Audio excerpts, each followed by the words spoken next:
Senhor, povo de Deus, amém? Bem, estava meditando esses dias, não é? No que a gente poderia estar trazendo aqui para as nossas quartas-feiras, que é o nosso ponto de pregação. Eu tenho dito, é o nosso discipulado, é o nosso culto de doutrina, amém? É a nossa escola bíblica, não é? E me veio ao coração, sabe, irmãos, trazer algo bem simples. Eu penso que as nossas palavras elas sempre são muito simples, né? Claro, tem o devido conteúdo bíblico, mas é uma linguagem sempre muito simples, alcançável por todos, compreendida por todos, amém? Que dá para que todos possam entender o que nós estamos falando, o que nós estamos dizendo, de maneiras que, de fato, haja um crescimento na graça e no conhecimento do Senhor Jesus, que é o propósito do culto, não é? Gerar crescimento espiritual para os celebrantes, amém? Para os que celebram a Jesus. Eu penso que é o propósito do pregador procurar ser entendido, deve procurar ser entendido. E nesse afã de que o nome de Jesus seja glorificado nesse sentido, de os irmãos crescerem na graça, no conhecimento, de os irmãos serem revestidos, né, das armaduras de Deus, é que nós temos nos preocupado com o conteúdo das ministrações. E me veio ao coração começar um projeto pedagógico dessa feita, vou chamá-lo assim, que diz respeito ao beabá da fé. Os primeiros passos, né, do cristão, o entendimento que ele precisa ter, ele deve ter para a sua vida com Jesus a partir de então. Coisa que nem a morte os separe. Né? No casamento a gente diz isso, né? É que a morte separe. Mas na entrega da vida para Jesus, a morte não separa. Aí é que a morte une mesmo. Amém? Porque a gente sai deste tabernáculo, a gente sai desta vida, deste plano terreno e vai para a eternidade morar com Jesus Cristo. Essa é a nossa esperança, essa é a nossa expectativa. Se é a de vocês, deem glória a Deus bem alto aí. Amém? Então, que nem a morte nos separe. E que nada, como disse o apóstolo Paulo, nos separe do amor de Deus que está em Cristo Jesus. Coisa que, obviamente, dependerá de nós. Não é? Nem a morte, nem a vida, nem os anjos, nem os demônios, nem a espada, nem a nudez, nem a fome, nem os anjos, nem as potestades. Nada nem ninguém nos separe do amor de Deus que está em Cristo Jesus. Amém, amados? Isso, volto a dizer, só depende de nós. Como já dissemos em outras oportunidades, tem que ter muita determinação da nossa parte. Amém, amados? Como está escrito em Lucas 16:16. O reino dos céus é tomado à força. E todo homem deve empregar forças para entrar nele. Glória a Jesus. Eu comecei, inclusive, esses dias, a voltar à dinâmica de um quadro no programa Acorda Bênção, que é o Pastor Amaro Responde. E me foi feita uma pergunta recentemente que eu lembrei de 2 versículos para, inclusive, responder a pergunta que me foi feita. E eu quero começar esse seriado usando exatamente esses 2 versículos. Porque, amados irmãos, as pessoas se convertem a Jesus e ficam sem saber agora o que fazer. Não existe uma receita pronta, não existe uma coisa organizada de fato para o que se deve fazer depois de se entregar para Jesus. Inclusive, a pessoa se entrega para Jesus e não fica nessa expectativa. E agora? Alguns até ficam. Como é que eu vou fazer? O que é que eu devo fazer? Como deve ser a vida? depois que se converte para Jesus, no ato da conversão. A expectativa, né, de muita gente é que haja realmente uma melhora em sua vida. Infelizmente, tem muitas pessoas que se entregam para Jesus com a motivação errada e, no decorrer da caminhada, acaba dando certo. Dando certo porque elas realmente conhecem Jesus. Mas, às vezes, a motivação da entrega, ela é totalmente indevida. Tem pessoas que pensam em se converter para melhorarem de vida financeira. Tem pessoas que pensam em se converter para que aquela obra de macumba que lhe vitimou seja desfeita. Né? Algumas pessoas se entregam para Jesus como pagamento de um voto, de uma porta de emprego aberta, né? Ou então de um livramento recebido. Tem gente que está me ouvindo agora e deve estar lembrando disso. Gente que está na igreja e gente que está desviado, né? Ó Senhor, se tu me livrar desta, eu entrego a minha vida para ti. Foi de um acidente, de repente, automobilístico. Foi de um assalto à mão armada. A pessoa ficou com a vida ali pelo um fio. Aí logo, na mente, né? Jesus, se tu me livrar dessa, eu vou ser crente. Alguns pagaram o voto, outros estão devendo até hoje. Não é? E glória a Deus por aqueles que pagaram o voto e que no decorrer da caminhada estão aí firmes com Jesus até hoje, como aqueles outros também, né? Da cura que recebeu, da vitória da causa na justiça, do emprego, do concurso que passou, se entregou para Jesus como voto, foi por causa daquilo tal que poderia dar errado, porque no decorrer da caminhada há muitos intempéries, né? A tentação é grande para deixar Jesus, mas a pessoa venceu, resistiu e está com Jesus firme e forte até hoje, glória a Deus. Porque conheceu Jesus, porque percebeu que Jesus significa muita coisa para a sua vida e percebeu a necessidade de ter Jesus no coração, na mente, na vida, no dia a dia, de viver com Jesus para poder garantir a sua eternidade com Ele. Não é? Glória a Deus. Então, deixa eu ler aqui 1 de Coríntios, capítulo 6, versículo 12. 1 de Coríntios, capítulo 6, versículo 12.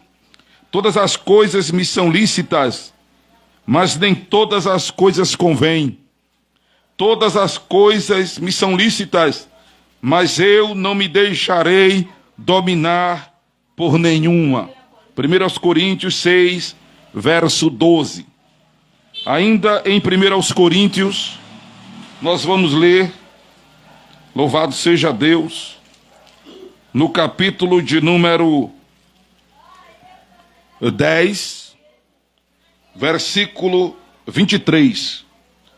1 Coríntios, capítulo 10, versículo 23.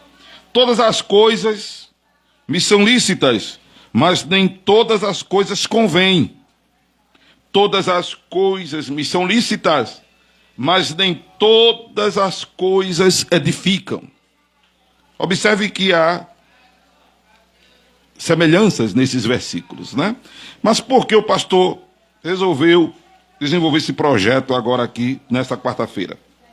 Que eu quero, inclusive, dizer aos irmãos e aos nossos inscritos no YouTube, no Facebook, nossos internautas, nossos rádio ouvintes, que esse projeto ele continua no rádio, você mandando um áudio para o programa e o pastor responde. Amém? Como você que está inscrito no Facebook e no YouTube, eu vou estar monitorando isso, pode fazer lá a sua pergunta e eu vou estar respondendo no programa. Porque aqui no culto não vai dar, a gente não dispõe de tempo para eu estar, primeiro, interagindo com os internautas. Amém? E não dá para parar aqui para estar ouvindo os irmãos, que devem, se quiser, interagir nas plataformas. Quem está entendendo diz amém. Deixa lá a sua pergunta no Facebook ou no YouTube da página da igreja, Templo do Corpo de Cristo, ou manda um áudio para o WhatsApp do programa 8720-4989. Manda um áudio para fazer a pergunta. Eu, pela misericórdia de Deus, vou completar 38 anos de fé. Como eu já disse em outras pregações também aqui, eu estou mais firme hoje do que há 38 anos atrás. Estou mais quente hoje do que 38 anos atrás, que foi o tempo que eu me converti. Né? Modéstia à parte, a gente tem uma estrutura espiritual, porque também se não tivesse misericórdia, estava mais raso que o chão. Né, irmão? Glória a Deus que não estamos assim, né? Mas de uma vida de dedicação a Jesus, de oração, de leitura bíblica, né? Pela misericórdia de Deus, uma coisa que eu nunca pensava em ser. Hoje a gente é ainda pastor, coisa que eu também nunca imaginei, né? Fundar uma denominação. Fundamos uma denominação, né? Isso mesmo é depois de que também não é muita coisa, mas vale a pena dizer que quer queira, quer não, foram 5 anos de estudos, né? A gente tem o bacharelado em teologia e a licenciatura em educação religiosa. Isso não conta para a fé, mas conta para agregação de conhecimento para o mundo social e para a agregação de conhecimento, né? De certa forma, a gente tem uma bagagem, né? E um conhecimento científico do que diz respeito ao pensar sobre Deus. Eu defino teologia como pensar sobre Deus. Então, a gente tem uma certa bagagem de experiência para ajudar aos que, de repente, estão começando agora, e alguns que já estão na caminhada, porém, ainda meio que perdidos, meio que desorientados. De repente, por questões de dias, de meses, de semana, de meses, e alguns, infelizmente, irmãos, já fazem anos servindo Jesus e ainda estão meio que assim, meio que perdidos, sem saber exatamente como seguir. Aí me veio ao coração essa ideia do beabá da fé, tá? A partir de hoje, que pode terminar hoje, pode continuar na quarta-feira que vem. Por quê? Quando a pessoa se entrega para Jesus, ela fica, e agora? Eu me lembro quando eu me converti, eu cheguei em casa feliz da vida, eu até disse isso aqui em um culto, né? Cantando. Eu não sabia nada de crente, foi a primeira vez que eu fui evangelizado e me converti. Foi uma experiência extraordinária, espiritual, gloriosa. Eu fui andando normal, tal, mas quando eu voltei do templo onde eu fui levado para orarem por mim, eu voltei como que em cima das nuvens, eu voltei como que estivesse fora de mim, assim no céu, não fora de mim consciente, mas consciente, porém muito maravilhado, não estava aqui na terra, sabe? Parece que a nuvem desceu, ficou debaixo dos meus pés, ou eu subi e fiquei em cima das nuvens, eu voltei encantado. Outra experiência gloriosa foi quando eu falei línguas estranhas pela primeira vez. No outro dia, o azul do céu estava mais azul, o verde das árvores estava mais verde, o branco das nuvens estava mais branco, tudo muito novo, tudo muito polido, tudo muito... Que coisa gloriosa! Que coisa gloriosa! Experiências extraordinárias, né? Que o pessoal, né, essa felicidade, essa coisa nova, né, no espírito.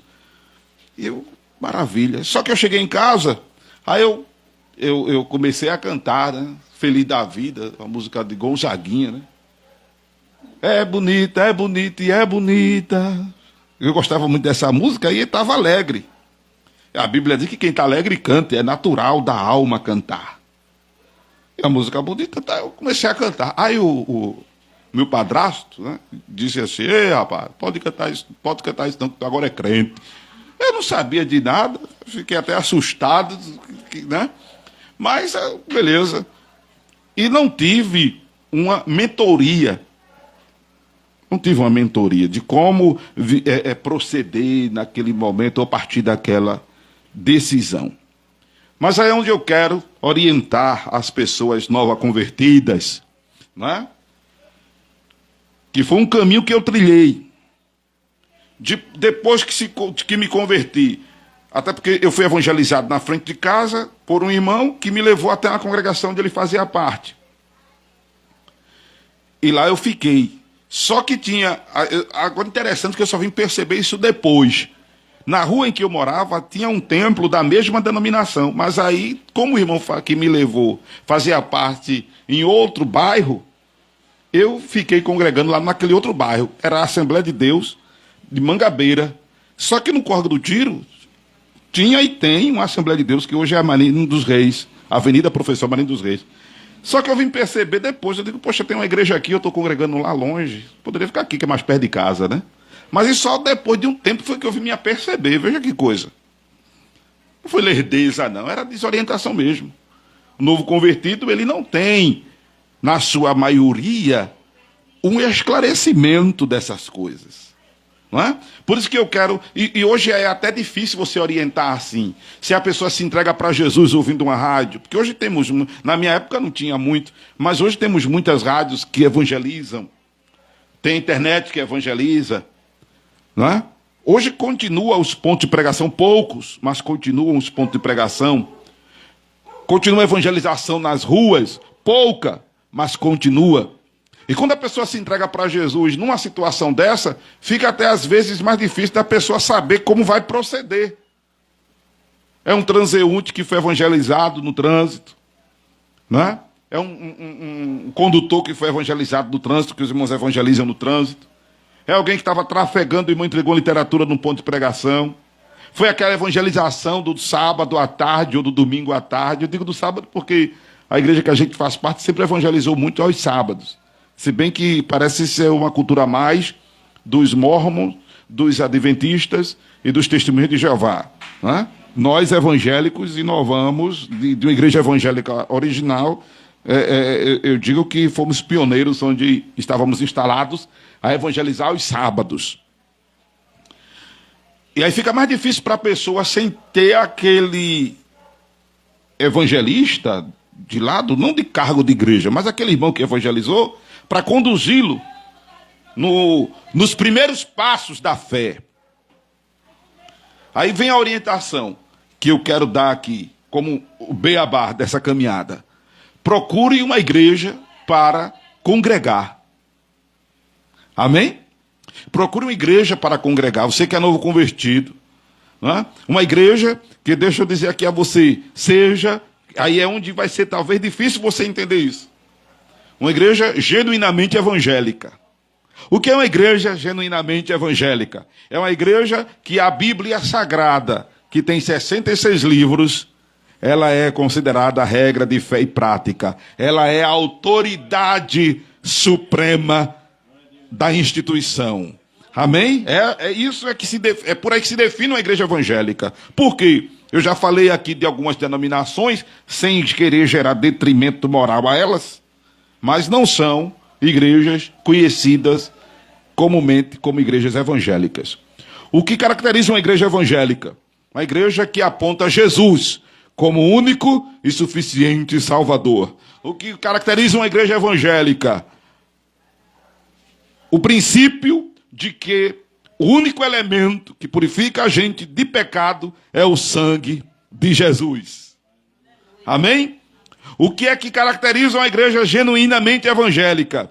É aquela instituição que prega que a salvação está na morte de Jesus Cristo pelos nossos pecados. O que caracteriza uma igreja genuinamente evangélica? Uma igreja que acredita no arrebatamento dela pela vinda iminente de Jesus Cristo a qualquer hora, a qualquer instante, a qualquer momento. São essas doutrinas que caracterizam a igreja evangélica. Com relação ao batismo com o Espírito Santo ou não, isso não define de fato uma igreja evangélica, até porque existem igrejas evangélicas que não pregam o batismo com o Espírito Santo, mas nem por isso deixam de ser evangélicas. Não é?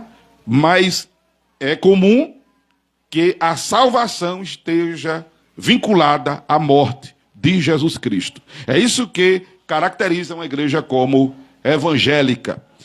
eu sempre gosto de explicar que, obviamente, o ser evangélico não é o que garante a salvação, porque o movimento evangélico é um movimento do século XX, no ano de 1902. Como ser protestante é um movimento do século XVI, a reforma protestante. Né? Mas fazer parte de uma igreja evangélica, que não é o que salva, porém é o que lhe ajuda a se afeiçoar de Cristo. É o que lhe ajuda a identificar-se como cristão pelo que deve ser ensinado nela. Aí você procura uma igreja assim. Amém? Uma igreja genuinamente evangélica. Foi o meu passo para estar agora firme e forte com Jesus, 38 anos. Uma vez congregando nesta denominação que a gente chama, o certo é denominação. É importante explicar isso para o novo convertido. Que igreja somos nós. Amém, amados? Igreja é o nosso ajuntamento. A gente está aqui num ponto de pregação na casa da irmã Zefinha. Mas aqui está a igreja. Porque a igreja não são as paredes. A igreja somos nós. Nos tornamos corpo de Cristo. Membros individualmente, membros em particular. Mas unidos uns aos outros a Cristo pelo Espírito Santo. Amém? Que é chamado Corpo de Cristo. Que inclusive é o nome da denominação que a gente pastoreia, né? Templo do Corpo de Cristo. Mas o ideal é chamar de denominação aquilo que você vai a um templo que tem lá uma placa ou não tem na frente, né? Mas é a se identificar da denominação. Uma vez você fazendo parte da denominação, ela tem os cultos dela. A sugestão que o pastor Amaro dá é que você procure ser assíduo aos cultos. Amém? Seja assíduo aos cultos. Se tem escola bíblica, se tem escola dominical, se tem culto de oração, se tem círculo de oração, enfim. Procure ser assíduo nos cultos. Mas não só assíduo nos cultos da denominação, mas procure também aplicar-se a sua devoção em casa, que era uma coisa que eu fazia. Leia a Bíblia em casa. Ore em casa. Louve a Deus em casa. A sua casa deve ser também um lugar onde você deve cultuar Jesus. E era interessante que eu lendo a Bíblia em casa, vinha dúvidas, mas vinha também esclarecimentos. Porque quando eu ia para a escola dominical da denominação que eu fazia parte, eu via que tinha alguns ensinamentos, como nos cultos que eu participava da igreja, e olhe que eu participava de todos os cultos, viu, irmãos? Eu participava de todos os cultos, João Batista. E aí eu percebia que tinha algumas coisas diferentes do ensinamento da Bíblia. Né? Como, por exemplo, uma coisa que a gente ficou assim, com um entendimento bem aguçado depois. Na denominação que eu fazia parte, era ensinado, irmãos, que para eu orar por uma pessoa enferma e ela ser curada, ou para eu expulsar o demônio de uma pessoa, se ela tivesse, e eu me deparasse com tal, eu tinha que ter uma vida de santidade beirando a perfeição. Que é uma expressão folclórica que é usada no segmento evangélico, como vida no altar. Aí eu ouvia aquilo, só que lendo a Bíblia em casa, e a sugestão que eu dou para o novo convertido é que comece a ler o Novo Testamento, a partir de Mateus, depois Marcos, depois Lucas, depois João. Amém? Que quando eu lia isso, eu me deparei com Mateus, que diz a palavra de Deus, que nem todos os que dizem Senhor, Senhor entrarão no reino de Deus. Porque no dia do juízo, muitos vão dizer assim: no teu nome não expulsei demônio, não curei enfermo, não falei língua, não profetizei. Aos quais Jesus dirá: apartai-vos de mim, vós que praticais iniquidade. Aí eu lia, eu entendia logo pelo Espírito de Deus que as pessoas que estavam ali, ou que estarão no juízo, muitas, não é que são todas, muitas, com argumento para Jesus: eu curei enfermo, eu falei línguas, eu expulsei demônio, e foi no teu nome. E Jesus vai dizer: apartai-vos de mim. Então essas pessoas não estavam com a vida de santidade, liberando a perfeição, como eu estava sendo ensinado na igreja. Elas não estavam com a vida no altar. Aí eu começava a questionar: e precisa disso tudo para botar a mão no enfermo e ele ser curado? Para expulsar o demônio? Aprendi que não. Aprendi aonde? Lendo a Bíblia. Aonde? Em casa. Mas não deixava a escola dominical, que era onde eu perguntava ao meu professor, né? Que era onde eu perguntava aos mais experientes. Então deixa eu explicar aqui o que eu aprendi. Santidade é importante.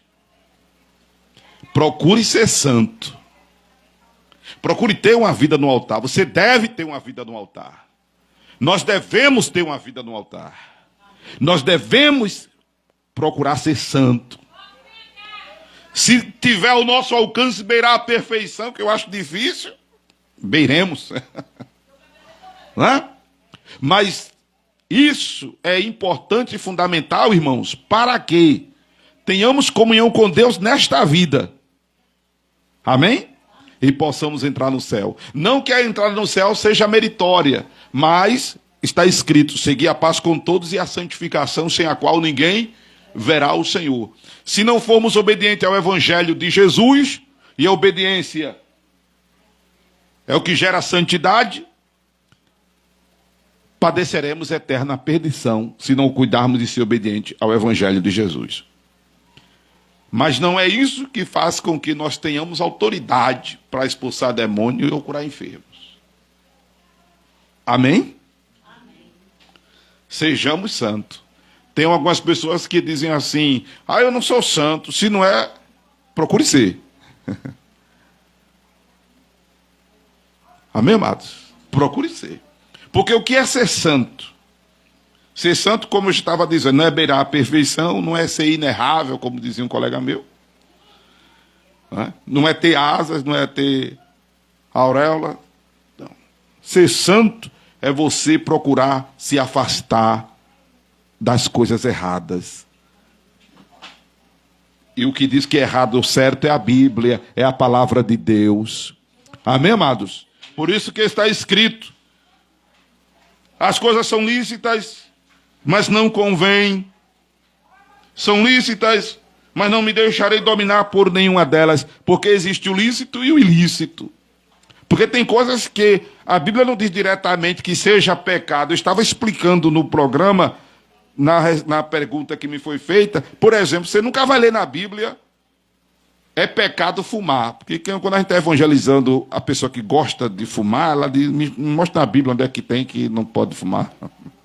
E você não lê na Bíblia: é pecado fumar. Mas está escrito na palavra de Deus em Coríntios que quem destruir o templo de Deus será destruído.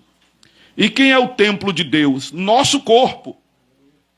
Então, quando eu faço coisas que danificam o meu corpo, e aí não é só o fumar, o me embriagar, o não cuidar da saúde, como por exemplo o sedentarismo.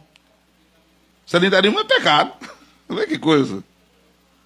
A glutonaria, quando eu como demais, fico empachado, fazendo mal a mim. Então estou danificando o templo de Deus. A coerência é não fazer mal, não causar dano ao templo de Deus, que é o meu corpo, que é o seu corpo, o templo do Espírito Santo. Amém, igreja? São coisas que não convêm, são coisas que não são lícitas. Entende? Existe o usar da coerência. A exemplo do não conver ao crente e de não ele se deixar dominar por nenhuma. Porque, por exemplo, de repente tem alguma coisa que você supostamente possa até fazer que não lhe cause dano, nem seja indecente e imoral, mas você não deve se prender àquilo. Se prender àquilo. Não é? Como, por exemplo, a pergunta que o rapaz me fez se era pecado torcer por time de futebol. Não há pecado em torcer por uma agremiação, como pela seleção brasileira. O que você não pode é se deixar dominar por aquilo. Como gastar dinheiro com isso. Porque futebol, time, é uma coisa que é nada que lhe leva a lugar nenhum. O que é uma agremiação esportiva? Nada que lhe leva a lugar nenhum. E por isso tem um bocado de gente por aí matando e morrendo de graça. Não é? Ao cristão, pastor, eu posso torcer por o time? Pode, mas não se deter por aquilo, tipo investir. E aqui no estado, por exemplo, de Pernambuco, e daí no Brasil, está até perigoso você estar andando com a camisa de uma agremiação, porque aí se encontrar com uma equipe rival, um grupo rival, que são mau elementos trajados de torcedores, vão meter o pau em você, como já mataram um bocado de gente aí, e recentemente mataram uma menina, como mataram um rapaz, né? Aqui na cidade de Olinda, que estava com a camisa de uma agremiação, se deparou com um grupo de outra agremiação, desceram, meteram pedra no rapaz e mataram o rapaz. Quer dizer, para um cristão, convém, é lícito, mas não convém. Ou seja, pode, mas não deve. Por várias razões. Né? E nem se deter. Tipo, eu vou deixar de ir para o culto para ir para o jogo. Como existem cristãos que são pirangueiros em dizimar e dar oferta, mas pagam ingresso de 50, 30, 100. E tem ingressos caros. Para assistir uma partida de futebol. Mas para dar uma oferta e um dízimo nesse valor, ele não dá. Está investindo e perdendo tempo com coisa que não vai lhe levar a lugar nenhum. É lícito? Ou seja, pode, mas não deve. E o outro versículo que a gente leu de Coríntios 10, né? São coisas que, além de não serem lícitas, pode até lhe conver, mas não edificam. Então a sugestão bíblica é que o meu senso, a minha coerência, apele para o que é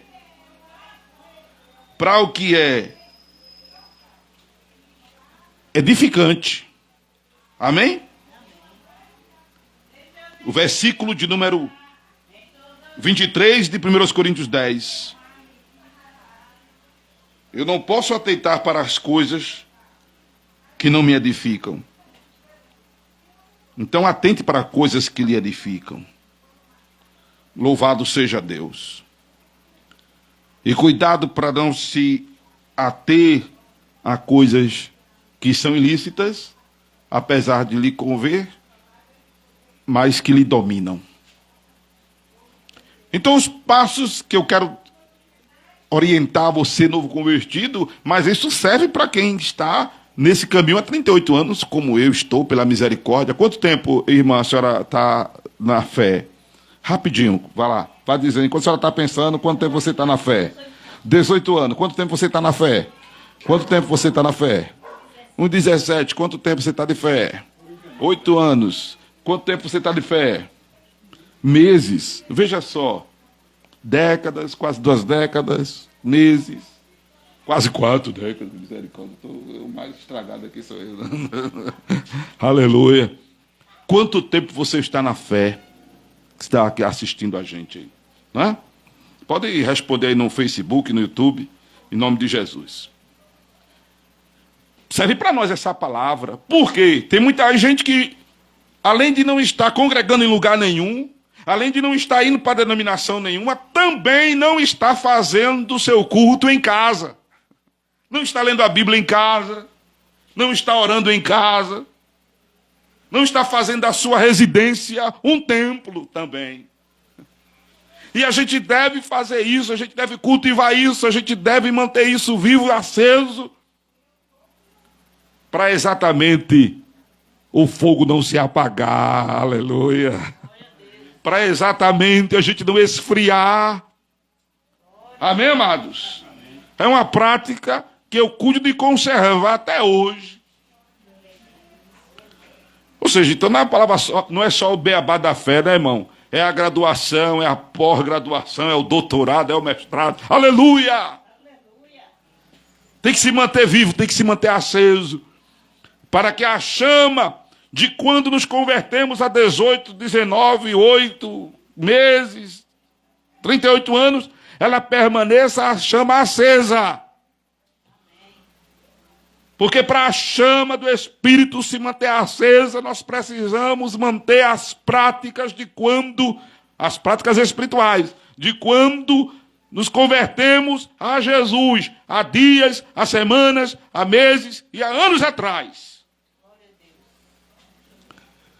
Porque tem muita gente que o fogo já se apagou. E não pode deixar o fogo se apagar.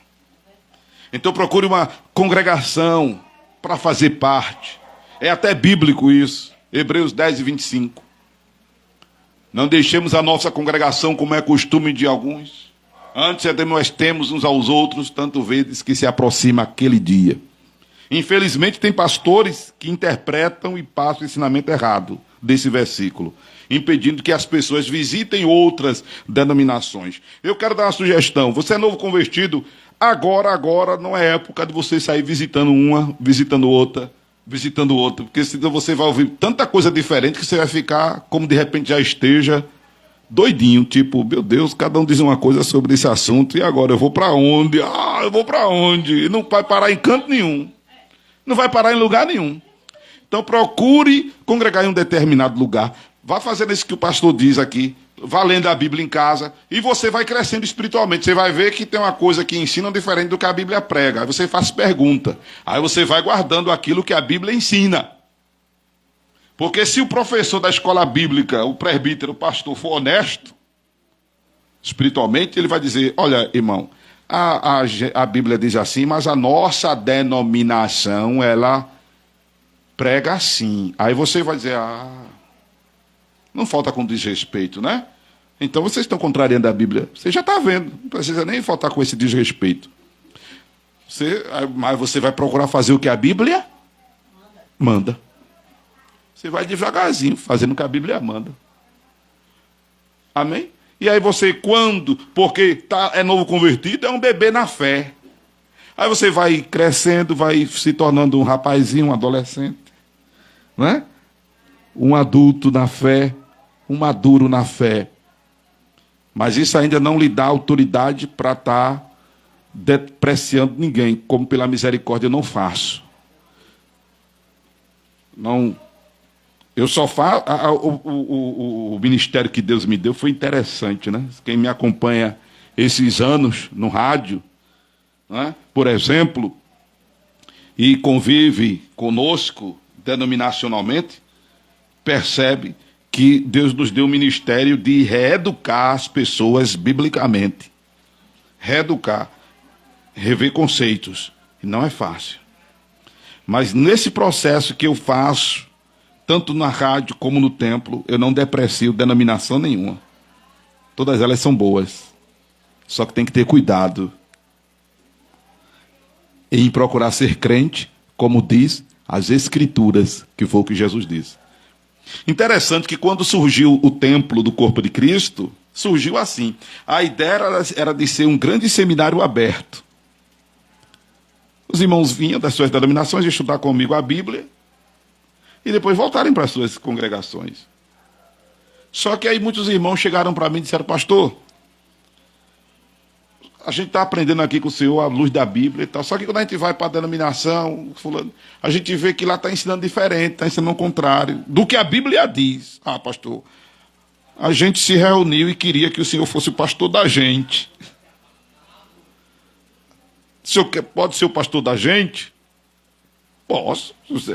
São vocês que estão me constituindo pastores de vocês. Amém. Ah, pastor, eu queria que o senhor batizasse a gente nas águas. Eu batizo, sou pastor, eu batizo. Aí nesse movimento surgiu o que tornou-se, há 21 anos atrás, Templo do Corpo de Cristo, que inclusive a gente aqui no Alto José do Pinho vai fazer uma culto de ação de graças pelos 12 meses de existência, um ano de culto, a gente vai simultaneamente celebrar os 21 anos da denominação. Amém? Que a gente não fez em junho, nem agora em julho, está terminando o mês, quase, né? A gente vai fazer tudo junto em agosto. Amém? Agora de 2023. Amém, amados? Aí surgiu o Templo do Corpo de Cristo assim, com a ideia desse grande seminário teológico bíblico, com esse processo de reeducar as pessoas biblicamente, doutrinariamente. Então, procure uma igreja para congregar, a princípio. E vá, como eu já disse, lendo a Bíblia em casa, orando em casa. Tenha a sua vida espiritual. E vá para a escola bíblica, o dominical. A gente adotava escola bíblica, porque não tinha culto do domingo de manhã. Mas tem denominações que têm escolas dominicais. Hoje tem igrejas evangélicas, genuinamente evangélicas, que têm escola aos sábados. Então não é escola dominical. Dominical é porque é dia de domingo, viu, pessoal? Se for no sábado, é sabatina. Se for durante a semana, é escola bíblica. Ou então qualquer outro nome que o dirigente queira dar. Procure frequentar esses cultos. Olha, se tiver de escolher um culto na sua denominação, procure o culto de ensino. Se tiver de escolher, o ideal é estar em todo culto. Eu estava em todo culto. Eu ainda me lembro os cultos que tinha no começo da minha fé, onde eu fazia parte. Na segunda-feira era culto de oração. Na terça-feira era ensaio do coral. Quando eu não ia para outra congregação, eu estava lá no ensaio do coral orando. O coral ensaiando. É muito bom, viu? Você está orando com o coral, cantando. É muito lindo. E aquelas vozes, né?